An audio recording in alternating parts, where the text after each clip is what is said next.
Hey y'all, welcome back to my channel. It is your boy Ryan. How are you feeling today? I hope you guys are feeling loved, empowered, full of excitement and enjoyment in your life right now. Today I am here to talk about something different, once again, something to start the conversation. I'm talking about finding yourself or finding myself. What was my process of finding myself? What was my life like going through an identity crisis? Okay, today I'm just talking about identity and finding myself and like how the process was for me. Okay, the process of finding myself was very dangerous. It was a very dangerous, crazy, rocky journey. It was a very long journey for me. Okay, I just want to talk about my process, okay, because I can only speak on myself and what I've been through, but hopefully my process can help somebody else. And it's up to you guys to also talk about your process to also help somebody else. Because when you don't know who you are, things get very crazy. You do crazy things and life just gets real. It's just like it gets realer than real, okay? Like I said, I am here only to start the conversation. I'm not here to be correct. I don't want to come correct, okay?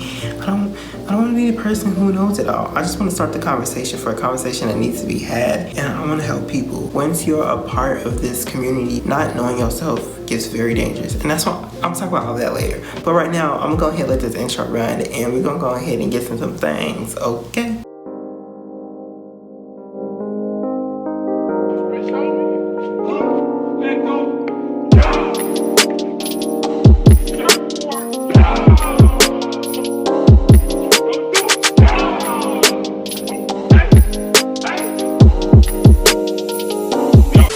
Before I go any further in this video, please make sure you hit that red subscribe button and give this video a big thumbs up. I would love and appreciate it. Okay, so today I'm talking about identity. Identity is a big part of all of us. I don't care what nobody says. Everybody identify something in a certain way, no matter if it's your race, your gender, your sexuality, your career. But identity really describes who you are and what matters to you. Identity just doesn't mean what you're being identified on the outside. It means what you're being identified in on the inside. So are you a loving person? So identity is important for the inside and the outside. You know, I figured out throughout the years that identity is a big part of yourself. And when you don't know who you are, you start to do certain things that don't make sense to you, or you do things for the sake of others.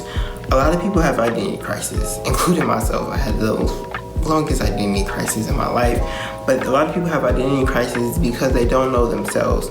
But it's not always like, oh, they don't know themselves.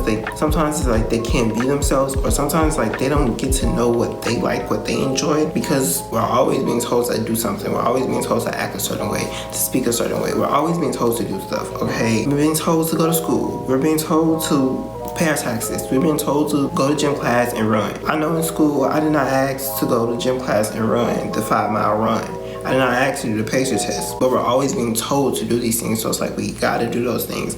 And certain things in our life, no matter if we want them or we don't, certain things in our life are given to us.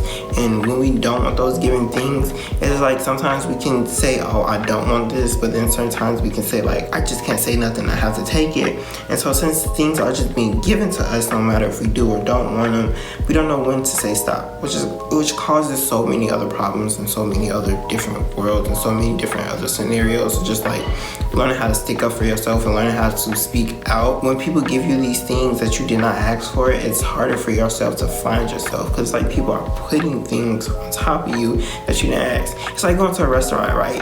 And you say, I want my food this specific way, but instead they make it however they want it. Then you feel like, I need to complain and do all of this just for me to get my stuff a certain way. When you don't know how to speak up and you don't know how to complain, then you're just stuck. Growing up queer, when I say queer, I use that like as an umbrella term for like the whole LGBT community. Pansexual, bisexual, gay, lesbian. It's just describing gender roles and sexuality. I don't want anybody to be confused. I had so many problems with like, it was so hard to find my identity for so many different reasons. For reasons in why I like didn't like myself. I dealt with self-hate, self-doubt. Like that's kind of something I was talking about in my last video. I was just talking about self-fear. That was a big problem. I had a lot of self-fear, in which why I thought my identity was wrong, or why I thought my sexuality, my orientation was wrong. But it wasn't so much about what I thought was wrong. It was so much about what was being put into my head. A lot of times growing up, we're being told what to do and how to act. Once again, it's just like this big cycle of what to do, okay? On top of people always telling me what to do and how to do things, I also never seen people who's like me. Sometimes it's so hard to be yourself when you don't see anybody that's like you, because you be like, oh my God, that's so different. I don't want to be different. I don't want to be the outcast. I just want to stick in. I just want to be like everybody else. I don't want to be different. So when you're different, you're like, dang, do I show this differentness, or do I be different, or do I just suck it up and just be the same? And that was kind of me for the longest. Like, I was just always like, I'm different, but I'm gonna be the same. And like, it was like that because when growing up, I did not have a lot of role models around me, or like, not role models, but like a lot of people I looked up to, or I guess that's like role models, but I didn't have like a lot of male figures, not male figures, gay male figures. And like, so when I got to that point in my life, I was like, okay, this is weird, this is different. Nobody is around me, it's gay, everybody is straight. What do I do? Like, how do I act? How do I go upon this? Okay, because sometimes it's hard to see yourself when you don't have people around you who is like you. Okay, straight people have all these figures all around them, no matter if it's on TV shows, movies, actors, rappers, singers, blah blah blah. They have it all around them. At least I didn't see a lot of it. Like now, you got everybody. Like you got Raven Small, you got Lil Nas X, you got like all type of people. So like I feel like kids will feel more comfortable because these influencers or these famous people, they're like them or they're a part of that community. So like, okay, that's normal. I can be myself. Okay, I didn't have that. Like I can't recall any TV show or any actor that was like me. I never seen what I like around me. I'm a boy who like boys, but I've never seen that around me. So now I'm just lost. Now I'm asking myself like, is this okay? Do I need surgery for this? Do I need therapy for this? Okay, because I'm lost and I felt like an outcast. I didn't know who to tell, how to act. I kind of grew up where like I have a lot of family around me, but then I still grew up in this bubble where it was just myself and I didn't have anybody. But yeah, I was just like, what do I do? What is my next steps? You can't look on YouTube on how to come out. You can look on coming out stories and how people came out. That's why I'm such a big advocate on telling your story. Everybody processes different. Everybody things in life they go through is different. So I was just like, why is that? And I also feel a certain way because I'm like, why do gay people or queer people have to come out and straight people don't? I feel a certain type of way against that. So it's like, it was so many things where I was just like so lost, and it just made me so uncomfortable within myself. Since I felt like an outcast for the longest, it made me have so many identity crises. It made me just question myself. For the longest, I questioned myself in my feminine ways, okay? I used to walk around with my hand on my hip. I used to roll my eyes. Like, I still do roll my eyes, but I used to roll my eyes so much. Like, my parents, my aunts, cousins, but they smack me on my head and be like, stop rolling your eyes. Well, I'm gonna smack you so hard, your eyes gonna roll to the back. You gonna wish you never rolled your eyes before. Because it was a feminine thing. Like, boys cannot roll their eyes. I just remember always having a high-pitched voice. And I remember people always telling me, well, you need to talk deeper. I'm like, I don't know how to do that. That's not me. And so since people told me I need to talk deeper and I didn't know how to talk deeper, the stereotypes like girls always have a higher voice. So I thought I was a girl. Okay, I used to love playing with hair. I used to hang around girls. Like, that's all I hang around with. I don't know if it's just like, I don't know what it is. Girl, I don't know. But I thought I was a girl. Like, I was like, I had so many feminine ways. And on top of me doing all these things and my family already telling me how to act or change myself, it was more pressure from my family, but it was also pressure from my peers.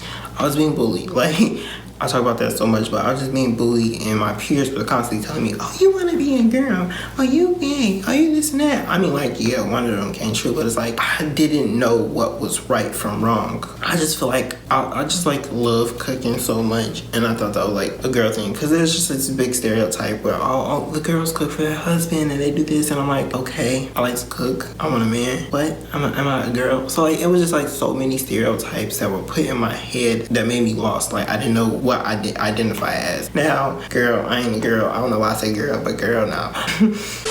So it was a thing though. It was like when I didn't do those things, when I didn't go shopping, I didn't roll my eyes behind my head or do this and that, it didn't make me feel any less than myself. Okay, if I did the typical boy things like play sports, I felt fine. Not saying that girls can't play sports, like obviously, but like the stereotypes, like I played football and I did track and I did soccer. But it's like when I did those things, I felt fine. Like I didn't feel like, oh my God, this is not me, or why am I being forced to do those things? Those are things that I actually wanted to do. See, this is the thing, it's like I had so many identity crises because I like certain things that girl likes, but then I like certain things that boys like, and I did not know which one was right. Okay, I did not know who to talk to about that. So it made me just feel lost not having anybody around me. Okay, so I was always raised to be hyper masculine.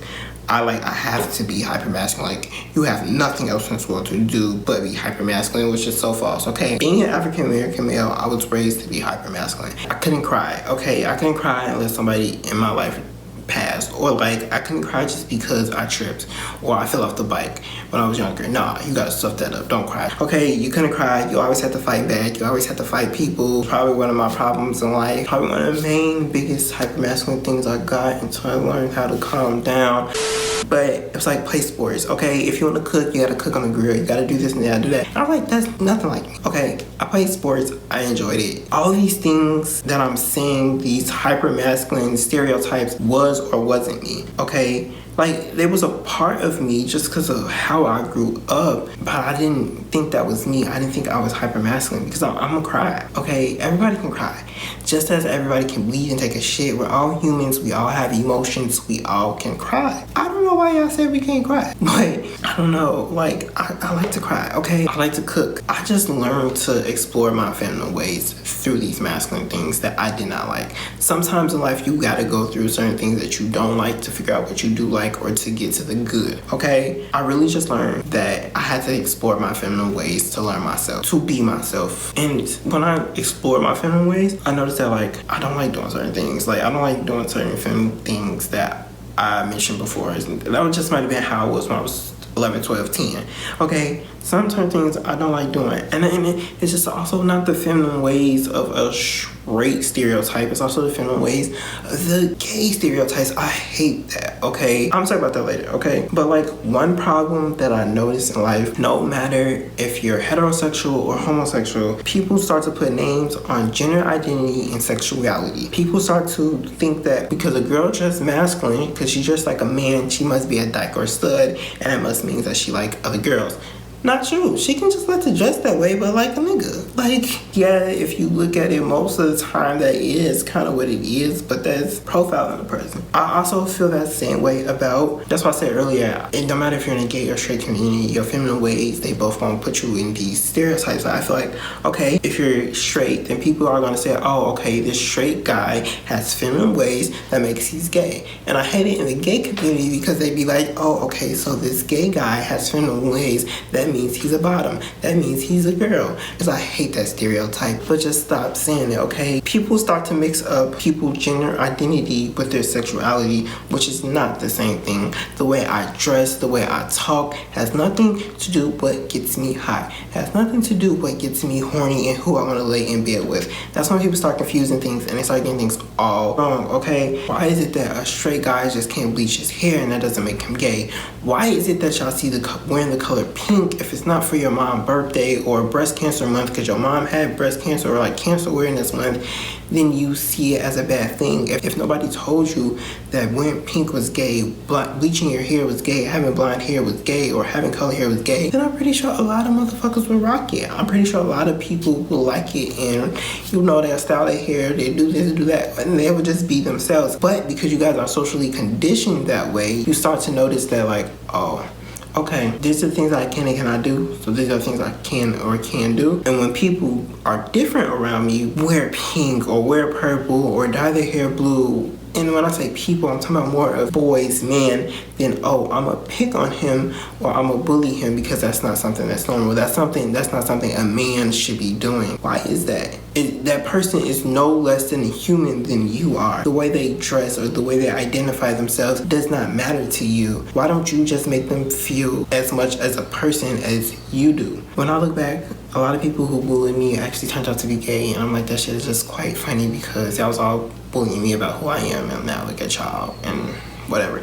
But it's just like, it's a big problem. And I feel like a lot of kids, they get these stereotypes from parents, and then parents get these stereotypes from parents. I don't know why we just all can't accept each other for who we are. Parents is a big reason why we have those things.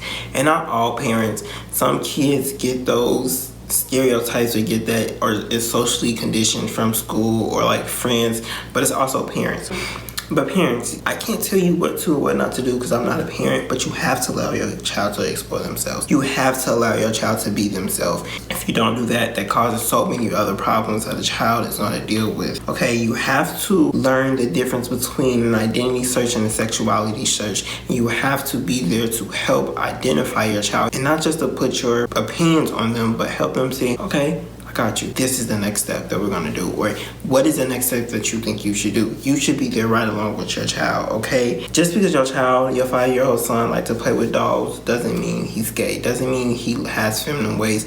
He might need to play with them dolls to know that he never wants to play with dolls. But you have to allow your child to explore what they do and what they don't like. Him playing with dolls is just a way to figure out who he is and what it means to him, okay? When you take these things away, when you don't allow your child to explore themselves or explore their identity, or when you tell your child that it's wrong, the way they're acting is wrong, then that child becomes hurt. Because not only is the person who gave birth to them or created them supposed to be there to protect them, it's telling them how to live life and how it's wrong. They're not just gonna feel betrayed from their parents, but they're just gonna feel so hurt.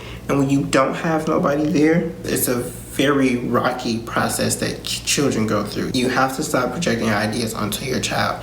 You have to stop trying to make your child agree with what you agree with, have the same morals and values as you. Stop trying to plan out your child's life. Stop trying to make sure, it's okay to plan out your child's life and make sure they have the best life and make sure that they didn't make the same mistakes that you made. It's okay to protect them, but you also have to know you can't hover over them 24/7. Because look, when you hover over a child 24/7, or you tell a child what he or she is doing is wrong, that's when a child starts feeling hurt. And that's when a child starts becoming rebellious, or they start doing hurtful things, okay? That's when a child starts thinking about self-harm, or running away, or being quiet and not having a voice, or they start doing drugs, or hanging around certain people that they have no business hanging around. There's so many things that can go wrong with it. Suicide. And if that child is not built to be strong or can't fight their way through, then the child might not just be here anymore. So it's just so important to allow your child to be themselves, to explore themselves. Finding myself changed my life in so many ways. Like, it just made me realize what it is that I really love to do, what it is my purpose is. Why did God put me on this earth? Why isn't that I couldn't bear myself to do self-harm? Or why is it that stage of depression lasts so long? Or why is it that I faced with depression? Learning myself, learning to find my identity, what my queerness meant to me, what my blackness meant to me, what was my purpose, what am I doing? It made me just grow so much as a person. It made me grow so much as a business person. So here's the thing for me. It's like, for the longest I knew myself, but I felt like I wasn't being able to be myself.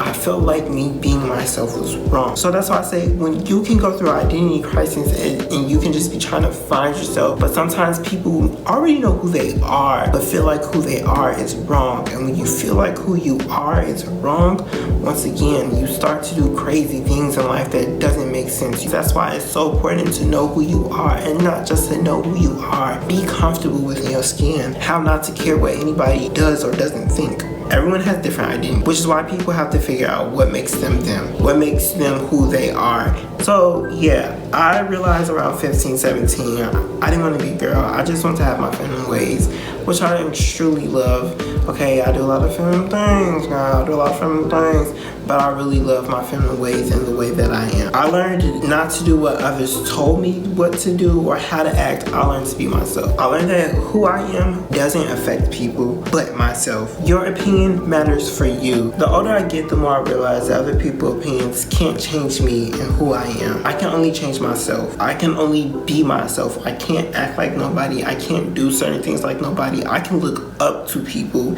and have role models and do this and do that, but I can't be them. I can only be myself. I can only be Ryan.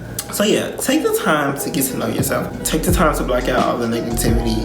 Take the time not just to get to know yourself, but get to know yourself and love yourself. Because when you know yourself but don't love yourself, you go back to this I want to do self-harm thing, or you do crazy things, okay? So it's just not so much of knowing yourself, it's so much of knowing yourself, loving yourself, and appreciating yourself for all your flaws, okay? For all your ins and your outs, for your beauties and your ups and your downs. It's so important to just love yourself. So my name is Ryan, and that's me. That's my story. Make sure y'all gonna hit that red subscribe button and give this video a big thumbs up, and comment in the comment section down below. What is your story? What made you you? How did you find yourself? Okay, because your story can help somebody else. I'm only here to start the conversation, not to be correct. I never want to be correct. I don't like being correct. I don't like being the know-it-all. But yeah, as I always say, do more by saying less. Peace. I ain't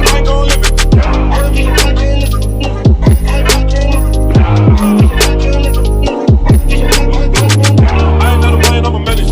This wild, you can lie like a professor.